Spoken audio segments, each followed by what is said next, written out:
Perhaps the only unexplored and mystery-filled place left on Earth is the oceans. Oceans cover more than 70% of the Earth's surface.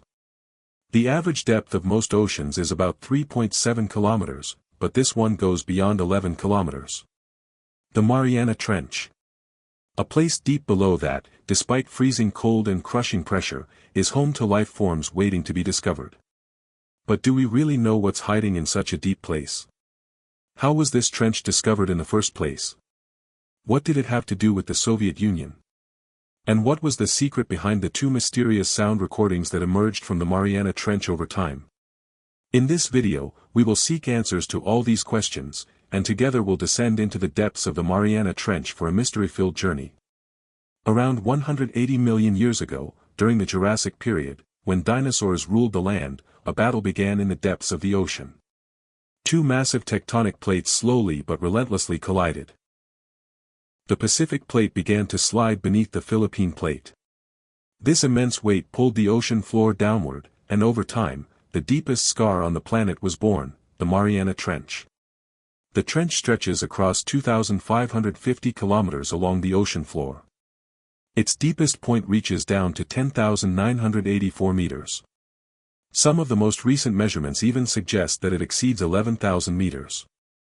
That means horizontally it is as vast as continents, and vertically it is deep enough to swallow Mount Everest itself, and in 1872, this place was about to be discovered. The HMS Challenger embarked on one of history's greatest scientific ocean expeditions.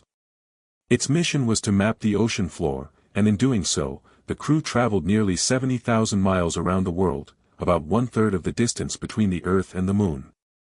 During the journey, they took measurements at 350 different points, using an iron bar attached to a long rope. Once the bar touched the seafloor, the depth was calculated. With this method, the first rough map of the ocean floor was drawn. On one of these voyages, near the island of Guam in the western Pacific, they lowered the rope. The wooden reel squeaked as the line unraveled. Minutes passed, yet the rope kept sinking deeper, the reel spinning faster. 3,000 meters, 5,000 meters, 7,000 meters. The crew exchanged bewildered glances. Still, the rope hadn't reached bottom. Finally, the reel stopped. When they checked the depth, they couldn't believe it, 4,475 fathoms, about 8,185 meters. Silence filled the ship. Never before had they measured such an extreme depth. Beneath them lay a seemingly bottomless abyss, as if the Earth itself had a hidden scar. That day, without even realizing it, the crew of the HMS Challenger wrote the first page of a discovery that would go down in history. Here's a little-known fact: the depth recorded during that first discovery was actually inaccurate. Currents and the bending of the rope had not been taken into account. Another detail is that the idea of mapping the ocean floor wasn't originally for scientific purposes, but for military reasons, to identify areas suitable for laying submarine cables and to optimize naval routes. Years later, in 1951, the British Navy's research ship HMS Challenger 2 set out to use a brand new technology, sonar. Sonar, discovered in the early 1900s and used in the 1940s to detect enemy submarines, worked by sending sound waves underwater, which bounced back after hitting solid objects, revealing what lay beneath and how deep it was. Using this technology was faster and cheaper than lowering ropes into the sea. And the biggest question was, just how deep was the Mariana Trench? When Challenger 2 measured, they made an incredible discovery. The screen showed a depth of about 10,900 meters. The deepest known point in the ocean. If you placed a 102-story Empire State Building there, it would look like a mere toy at the bottom. This discovery was so significant that the spot was named Challenger Deep in honor of the ship.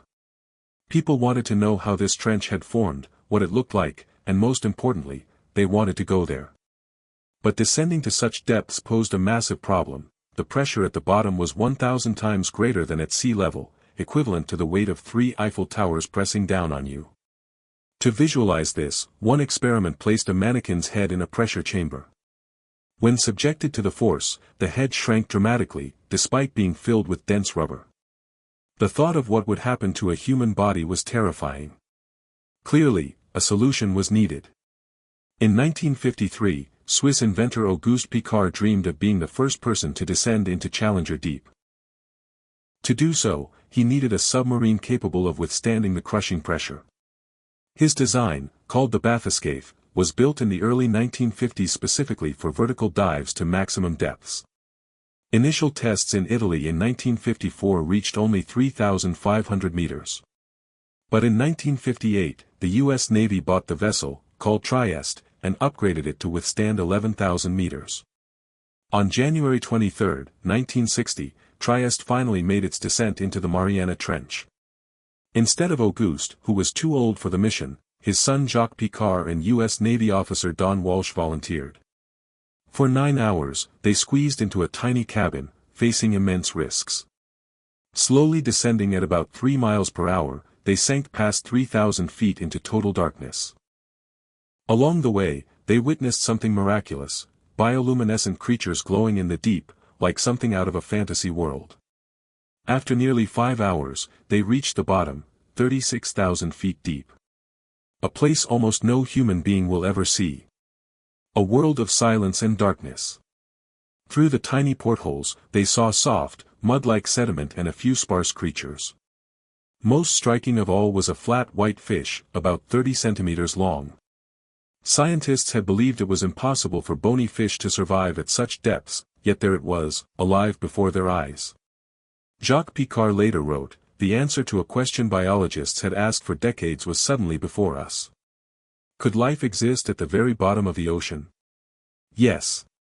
Life was there. Right in front of us." Stirred-up sediment soon clouded their view, forcing them to ascend. But they had done it. Humanity had reached the deepest known point on Earth. Unsurprisingly, the United States quickly turned this into propaganda. Just as the Soviets had been first in space in 1957, America proclaimed itself the first to conquer Earth's deepest abyss in 1960. The Hadal Zone, named after Hades, the god of the underworld, now had its human visitors. A region darker, colder, and more unreachable than any other, as if the sea itself reflected the realm of the dead. And perhaps that's why, years later, when mysterious sounds were recorded from the depths of the Mariana Trench, many wondered if something else might actually live there. In 1997, NOAA recorded a strange sound unlike anything ever heard, different from massive oceanic noises like the Bloop. This sound, detectable from over 3,000 kilometers away, matched no known whale, earthquake, or natural ocean event. Some scientists suggested it could belong to a colossal sea creature, others argued it was caused by unknown geological activity. But no definitive proof was ever found. Then, in late 2014, another bizarre sound was recorded west of the Mariana Trench. Hydrophones first picked up a low rumble, then a sharp, rising whistle. At first, its mystery was unsolved. Months of analysis later, it was tentatively linked to the unusual call of a minke whale. But questions remained. Why was this sound only heard at certain times, and only around the Mariana Trench? To this day, no one knows for certain. Perhaps someday our technology will pierce the darkness and reveal the truth. But until then, the Mariana Trench will remain one of the greatest mysteries of our planet.